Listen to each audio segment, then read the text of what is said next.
Oh, good afternoon, Nordic Game. It is lovely to be here, lovely to see you. If you haven't met me already, my name is Russell Sung, and I'm the curator for the AI track, and we're so excited to be here representing some amazing companies and bringing to life all the knowledge that we have to share. And so I just wanted to give a little bit of a prelude into this next panel.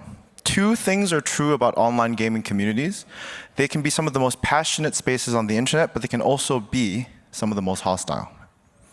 As gaming communities scale globally, maintaining a safe, positive, and engaging environment becomes increasingly complex. And so this discussion will focus not just on the community-first moderation strategies, but also highlighting how safety is driven not by cost efficiency, but by a genuine care for the players. To tell us more, we'll have Estela Corbellini, senior producer at Star Stable Entertainment, Mehdi Benkirane from Zenith Pirates, and Deniz Atabey, who is the VP of Trust and Safety at Checkstep. Please welcome to the stage our panelists for the day.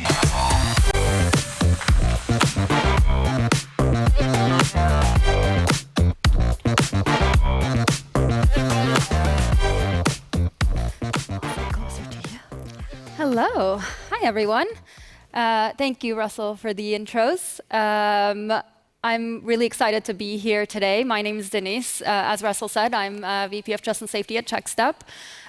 We are a content moderation platform. We work across both human moderation and AI moderation to help gaming communities stay safe.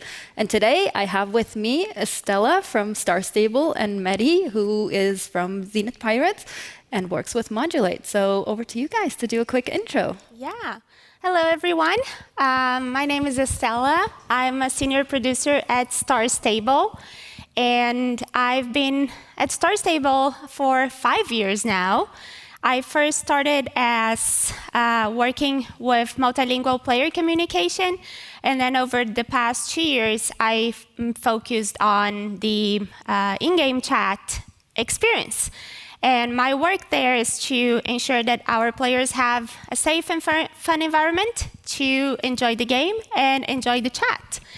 And then maybe a little bit about Star Stable as well. Star Stable Online is a global horse game, and we have a young player community across many different countries and many different languages.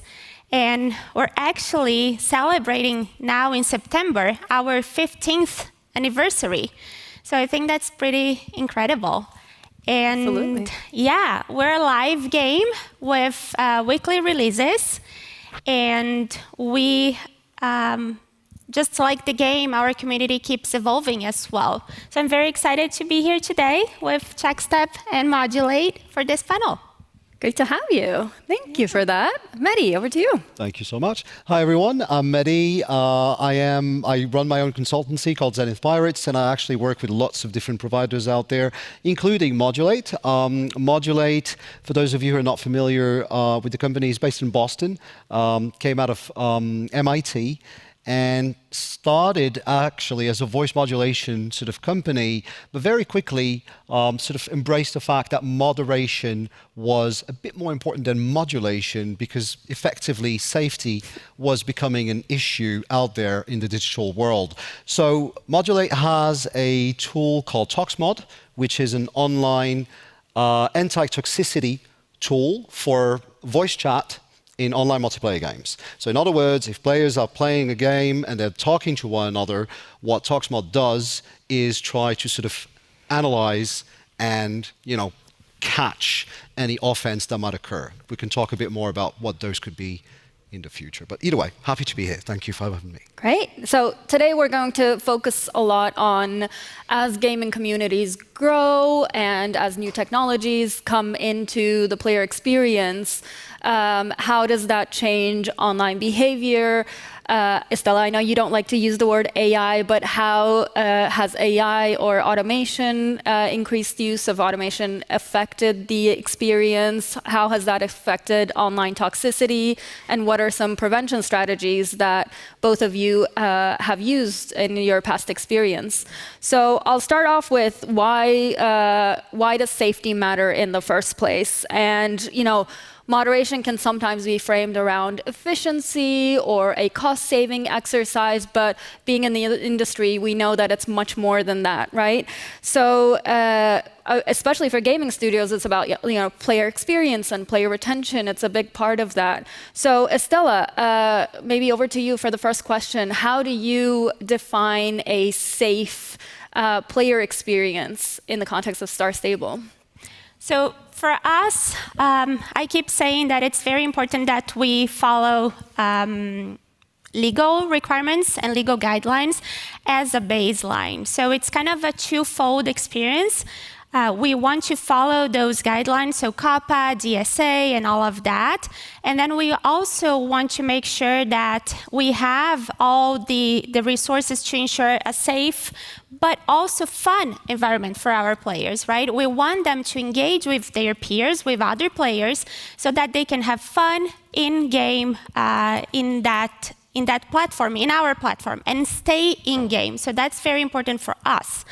So I think that's one of the things. I also think that in an environment where we provide all the measures so that they feel safe, they are also more prone to interact and to have a conversation, express themselves, show humor, and really show who they are in game as well, while keeping the environment safe for everybody and preventing toxicity or harmful behavior from them to experience that. So they have a positive relation with that chat environment, I think. Yeah, and that's a really important point, right? It's not just about creating that environment, but also about like engaging the users and making sure that like fun is a part of it, right? Because that's what they're there for. So Mehdi, then a question for you. Based on your past experience in the gaming industry, how can studios and developers make sure that these kind of safety initiatives are not just seen as a cost exercise, but it is focused on player-driven interventions and like player experience? How can we improve that? Yeah, I mean, to just sort of rejoin what Estelle was saying, I think it kind of depends on the game, right? Because obviously, if the target demographic of your player base is younger, certain things will simply or should not be tolerated. Okay. On the one hand, there's the law. On the other, there's, morals, ethics, right? If you're playing a game that primarily addresses younger audiences, you as a publisher or developer might not necessarily want to encourage the use of obscenity, for example, because, well, there's nothing, it's not exactly attractive to see a child using obscenity. Obviously, they will learn it in the future, but that's not what any developer or publisher should strive for. On the other hand, if we're talking about a game that, targets a slightly, more mature audience, if it's a shooter, for example, you can and you probably should let your player base swear, because it's part of the experience. And it's not against the law. It's part of the fun engagement, right? So you cannot compromise the fun aspect of a game when it comes to ensuring safety. So I think it's a very, very game-centric sort of approach that one has to maintain. And when it comes to what developers and publishers are doing out there, I think we've seen sadly, too many examples in the past of how things could go wrong if you don't take care of your player base. Safety in gaming is comparable to what it once was on the playground in earlier days. When kids played, you didn't want your kid to get bullied. You didn't want your kid to get any form of negative experience, and you just wanted them to have fun. So I think it is everyone's responsibility today to actually do that.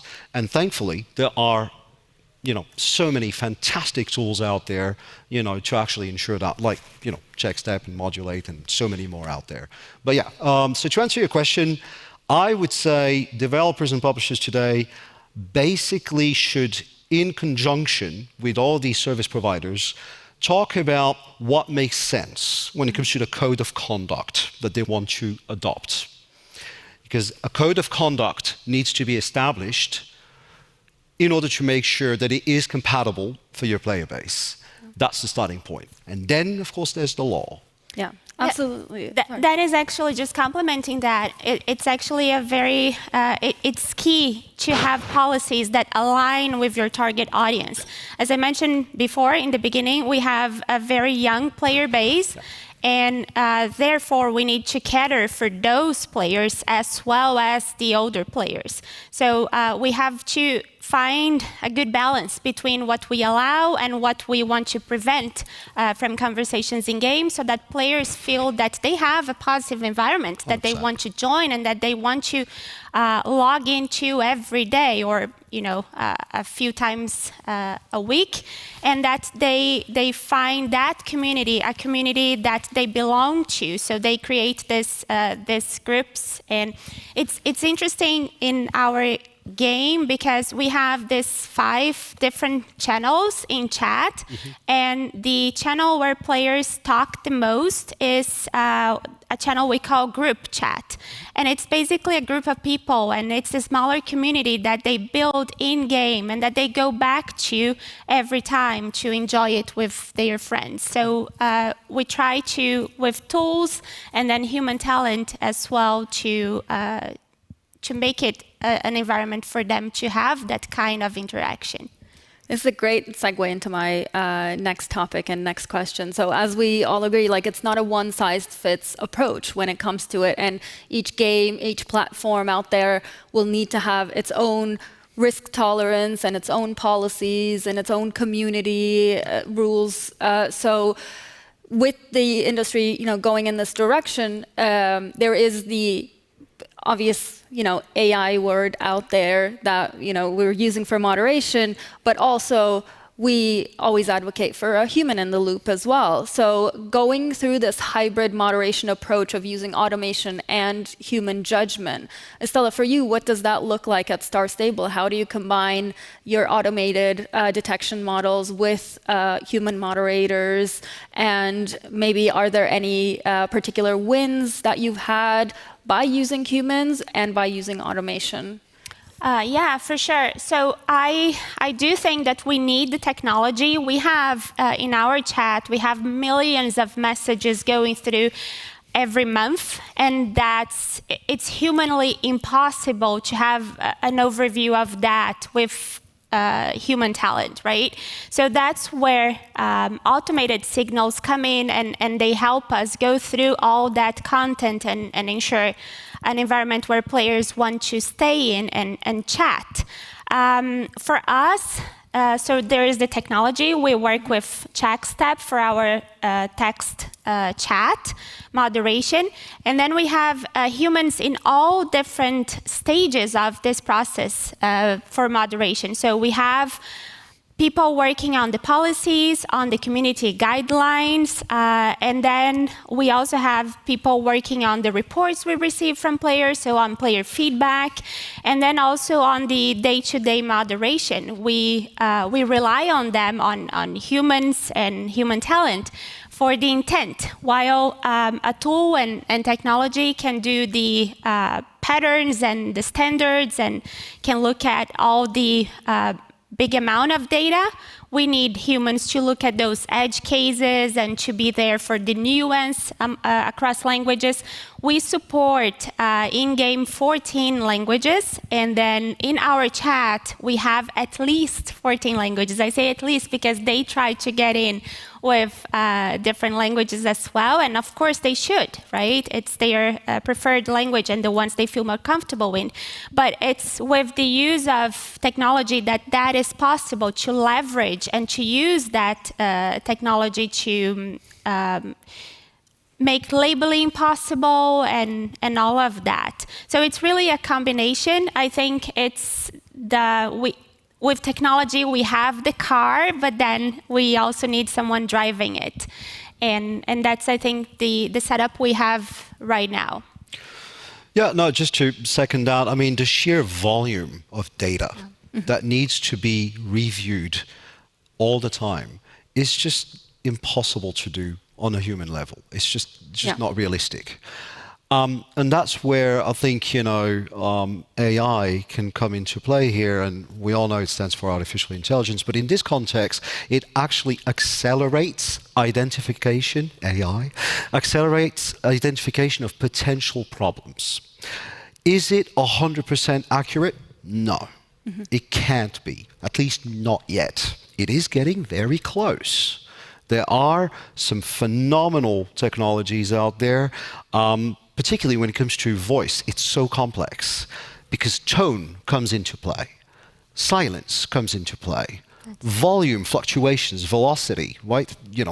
Are you shouting? Are you whispering? All of these come into play. And then, of course, there's language. Language is not always going to be, uniformous. It can be 2 or 3 languages interacting with one another. So, for instance, Modulate actually covers 18 languages, and say, I say something to you in English, and you answer me in whatever other language that you know that I speak, I don't know, French. If there is an offense that goes against the code of conduct, it will be caught. Now, that does not necessarily mean that it is something that's going to be actionable for the publisher, but it will be flagged and will be reviewed. Because context is key. That's the one thing that AI is still really, really working on, I think, personally. And I also wanted to mention, we're soon partnering with an additional partner to CheckStep, because we need to work on introducing new content all the time in our models and our systems, so that the community and the game that keeps evolving also is up to date with what's happening. Because everything that happens in the world is going to be in the chat within a few minutes. And we need to react to that. We need to be ready to make those changes and those implementations. So that's where humans also are very much needed. We had a case back in December now when we had a redeem code that we released, and of course we wanted players to talk about it in chat. That's where they should be discussing it and sharing it with other players so they could enjoy it to the most. But it was being flagged as harmful content and then not going through. But because we have now a tool with CheckStep that allows us to make changes on the go and then have those implemented, it was just so easy. One of us in the team just made the necessary changes, and just within a few minutes, we had literally thousands of those redeem codes being shared by the community. And that's the kind of level that, yes, the tool is there to make it possible for our human resources to also work on it and improve it. Yeah, absolutely. And, it's not, again, going back to what we were discussing earlier, not a one-size-fits approach, or it's not a build it and leave it to do whatever it wants kind of approach too when deploying any sort of automation, right? Because humans, it change over time. We evolve. We change our behaviors in a game, online, everywhere. So systems will fail, as we know. It's not going to work perfectly 100% of the time, and it's not going to work perfectly no matter how much you refine it, because, as we said, behaviors change over time, right? So when systems fail, it's really important for the community on how that platform responds to a failure, right? Or a lapse in judgment, an error in the moderation decisions. So Estela, I wanted to ask you, how do you manage community perception from your players when the moderation decisions are challenged by your community? Yeah, that's a good question. We have a very passionate community. They are very vocal as well, which is of course something we appreciate and are happy about. But of course we suffer, and I suffer when I see that there are gaps in what we do, or in the way we moderate the content they are trying to share with other players. So the way we try to make this work is that we keep them informed on any changes we make and every improvements that we are working on. We try to be transparent. We have news that go out to them every week. And therefore, we use that to talk to them and to communicate. Also, when they send us reports, it's a way for us to acknowledge what they are sharing, and then also make sure they know that there are humans on the other side reading that feedback and implementing that in our filters and our systems so that it gets better for them. We're here working for them and to make sure that environment is inviting for our players. Also, I think that, working so closely with the chat makes my team or us, all of us, the closest players get to ambassadors, to the environment they want and they want to see in game. So we try to pay attention to that and then keep them involved and informed all the time. We'll make mistakes. We want them to trust us that we will correct those mistakes and always try to get better. And we're raising standards all the time together with them and for them. Yeah. Do you feel that there's a gap between the amount of players who actually report to moderators, any offenses that might have occurred, versus, the tools, in your case, CheckStep, sort of spotting some of these offenses that occur within chats or communities? Is there... Do you feel that there's a sort of similar kind of sort of ratio, or is there a bit of a gap in there? I'm quite curious when it comes to your player base, really.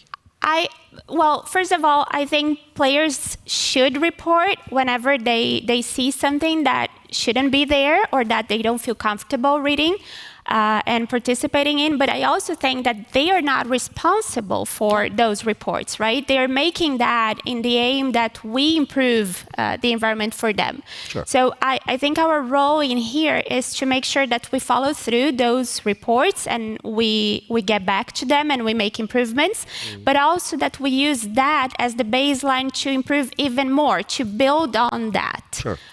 So I wouldn't say that we see as many reports as we're moderating, but also I don't think that's the role of our players. They're there to enjoy, and whenever they report, that's great. We can now have an action to work on. 100%. I mean, that's what I was trying to get to. I think one of the biggest issues, though, a lot of the players are not necessarily aware of the fact that, whatever it is that they're going through right now is not okay. It should be reported. And the problem is the younger the players and the audiences, the less sort of aware they are of that. And as a result, tools are there to indeed add that layer of protection in order to sort of remove that, that situation which can basically become normalized for certain people. And that is not okay. That is not okay for a child to undergo, racial slur or, homophobia or whatever. All of these things, it shouldn't be normalized. And that's why I like tools, to be honest. That's what it does. Yeah, that's very true. Yeah, absolutely. And, age-specific guardrails are really important and comes into play here.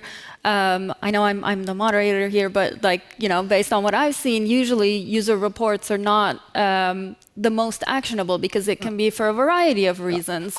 Whereas automation or automated detection, you can really fine-tune to find the specific things that go against your policy. But where user reports are usually come in helpful is you understand what the concerns of your community are, and you can use that to then create some user education materials or change your onboarding or change specific behaviors that you want your community to adapt, right? So Mehdi, then over to you. As we use more automation and we use the data from moderation to train automation, that data has to be consistent, right? The decision making in the moderation going into the automation needs to be consistent. So how have you seen that you've balanced that consistency with flexibility on edge cases based on your experience? I think the more time goes by, the smarter the systems get, because it's obviously machine learning, right? So, and effectively, the more time will go by, the more we can sort of, neighbor that 100% that we're all striving to get to, but I don't think we ever will get, to be honest, because human beings are that much more complex than just being purely black and white. And I think the human element is always going to be essential. So when it comes to edge cases, effectively what you want is to try to look at the various sources of information, peer feedback, player feedback, in conjunction with, tools out there that actually spot things, put together are much more powerful than just one source because it adds more context, it adds more data that will allow you to simply, hopefully, take the right action as a publisher or a developer, who self-published their game. But the truth is, sadly, mistakes will always happen. They will. And, the only thing we can do is strive to do our best and try to provide the most, the safest environment for all of our players, independently from their, ages, genders, and whatever. And I think the more time will go by, the more I think legally, publishers and developers will have to adhere to some very strict standards in the future. The truth is the law is not ready yet when it comes to a lot of these things, but we will see this becoming enforced, and it will definitely be a better world on that front. Yeah, absolutely. And there's always the court of public opinion, right? When you get something wrong, your community will notice and will react to it. So I wanted to ask you, Estela, is there a way that you communicate the improvements you've made over time with your community? Yeah, we try to keep an open line with our players, so both through official communication on our website and sharing information constantly on social media. When people come to us and talk to us as well, we try to respond providing information. And then also when they report behaviors that they do not want to see, we are always very careful to respond with additional information, not just yeah, we heard you, we listened to you, and this is what we're doing, but providing the context and the information so that we're transparent in a way that they trust us and they see us as people that are listening to them. Yep. And then also with actual improvements, they notice, they see what you're improving, what you're changing, and with a live game such as ours, change happens really quick. And from 1 hour to the next or from one day to the other, they already see the shifts and they comment they reach out to us and they are vocal in the community. And I think that's the way we try to do that, and being very open that we listen, that we want them to share their concerns, and also when they are happy about something we did, we also like to hear that. Yeah, absolutely. And maybe a question for both of you. Not every decision you make is going to be something that maybe players support or are behind. So it's really important that we maintain a trusted community according to your games and your platform standards. But from the player perspective, that might be the wrong decision, right? How do you balance that? How do you explain to players that this is the reason why we're taking this approach? This is the outcome that we expect, and kind of have that back and forth. Is there an opportunity for that maybe? Transparency, I would say, sharing with them and being honest about the changes we're making and why and where those are coming from.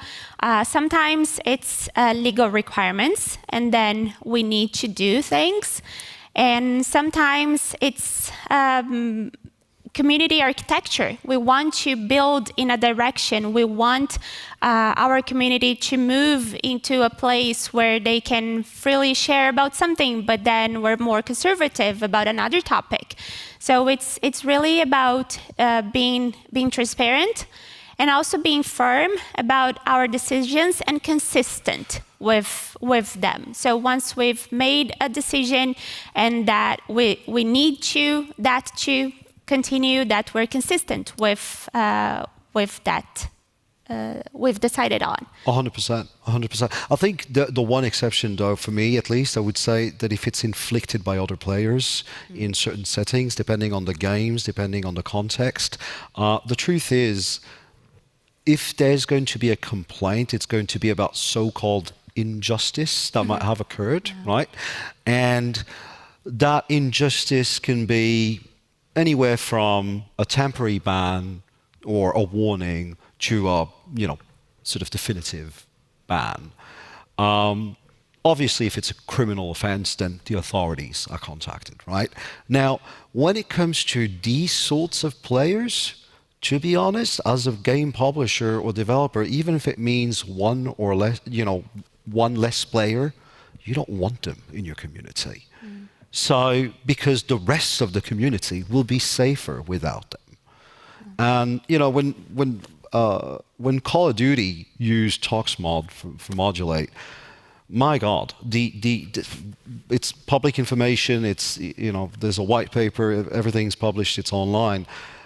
Check it out. It's insane what can happen out there.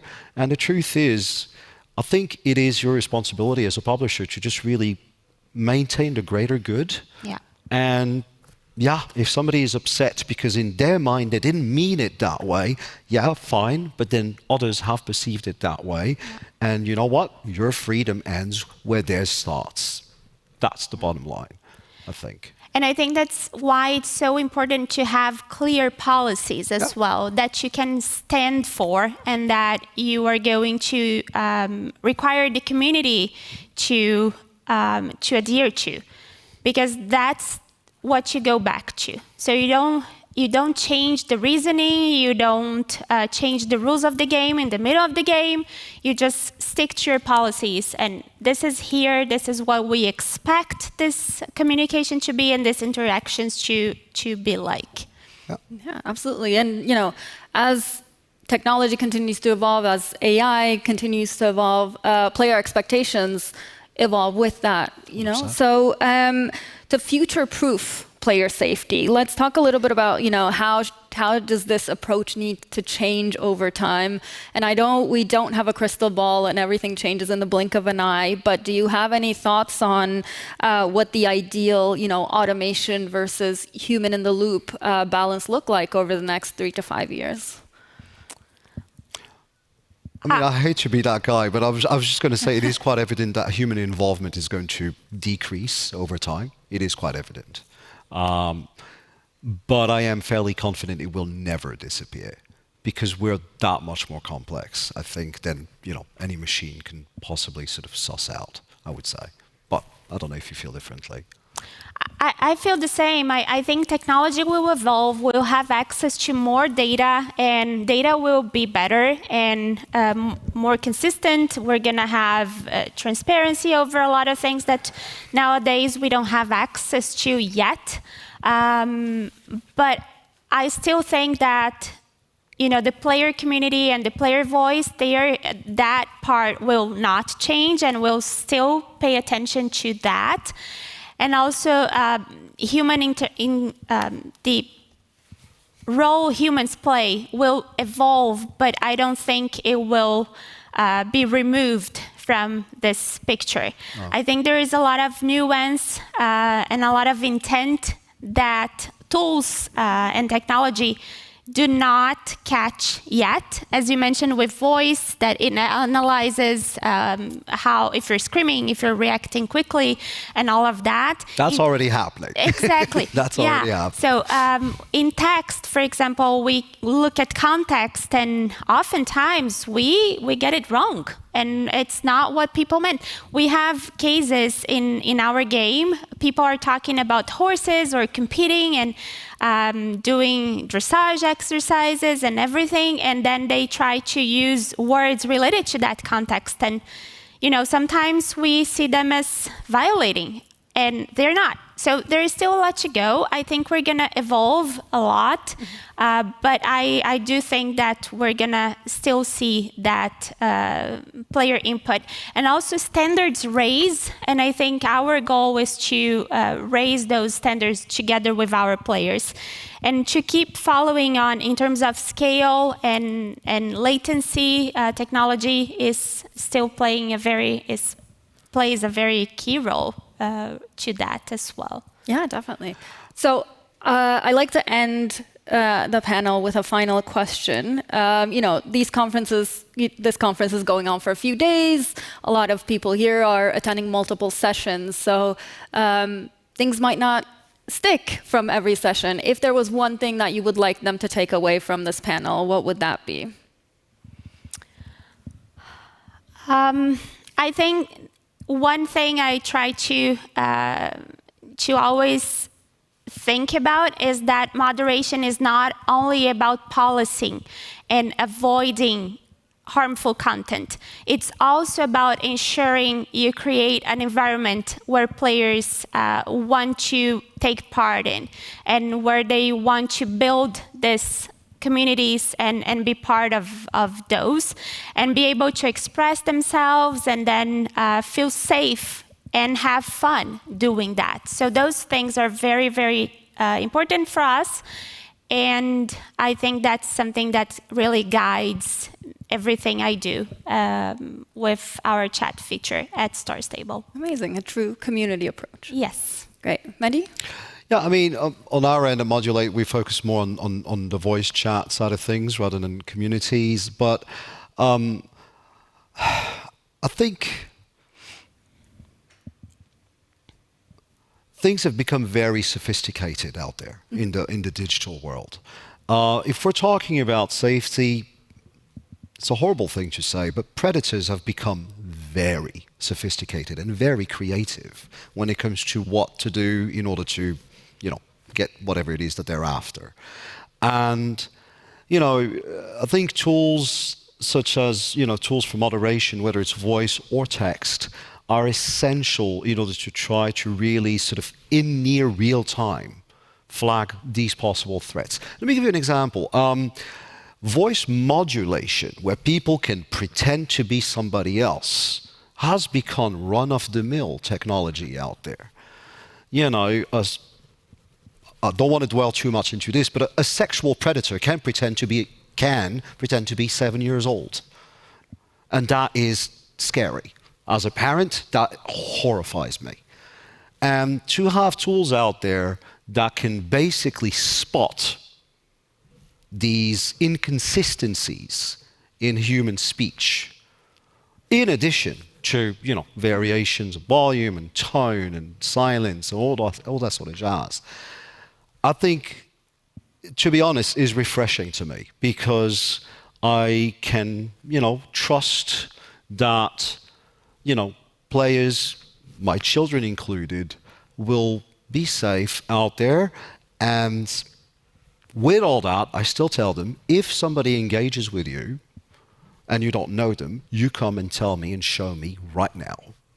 And the human element, to go back to it, comes in all shapes and Acting forms. as a moderator for your own panel. But yeah, that's basically what it is. So yeah, I think it is really refreshing, and it is scary as well at the same time, let's be honest, because effectively we are talking about a world where technology is taking a very central role in our safety in what should be just a fun experience, but it has become essential. Yeah, So, absolutely. Well, thank you guys both so much for all of your thoughtful answers. I know we've barely just scratched the surface of a really, really complicated topic, but I wanted to open up to the audience if anyone from the audience has any questions for Mehdi or Estela. Yeah, we have someone in the front here, and then one person back there as well. Thanks. You've been talking a lot about leveraging machine learning or automation to moderate what the players write or what they say. Is there any opportunity to leverage tools to automate building engagement So let's say interacting more directly with them to build that community? Is that a question for a specific person? No, not for a specific person, for anyone that you would feel that that's a potential for that type of... I mean, isn't it exactly what bots are doing out there, I suppose? So in a sense, when used positively, it can do that. But when it comes to some of these tools, as far as I'm aware, I think it's really just about, indeed, moderation in terms of sentiment and in terms of, as you say, community building as well, depending on the setting. But to sort of engage with the players is, I don't know, that's something I'm simply not able to answer, I'd be saying. I don't. Well, we don't have access to those tools just yet. Maybe in the future, maybe that's something for Checkstep to build.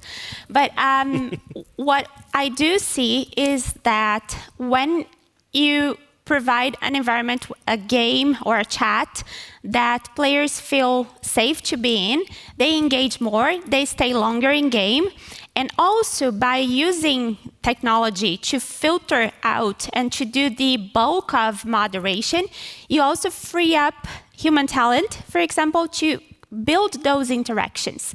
So one thing I would love for us to build, for example, is a way for us to interact with our players, as having ambassadors and having people that can on spot go to a player and say, really nice interaction you just had, because you see in the chat that they contributed for a positive environment, bringing up context or, calling attention from someone else saying, this is not the place for that, be nice.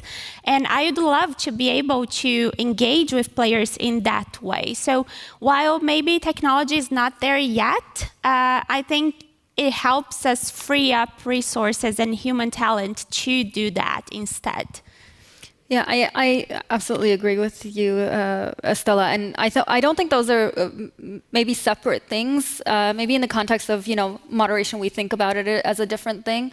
But in my experience, they go hand in hand. Player safety, community trust, and community engagement go hand in hand. And I don't think you can separate those things, because if the community feels that your platform, your game is not safe or it's not welcoming, then they will leave. I know this is not a gaming example, but remember when Twitter was Twitter and it wasn't X, and it had so much engagement, so many users, and then suddenly it became a completely different platform, and user numbers dropped significantly. I think that's really relevant to this situation as well. Hope that answers your question. Okay, there's a gentleman in the back there. Hello.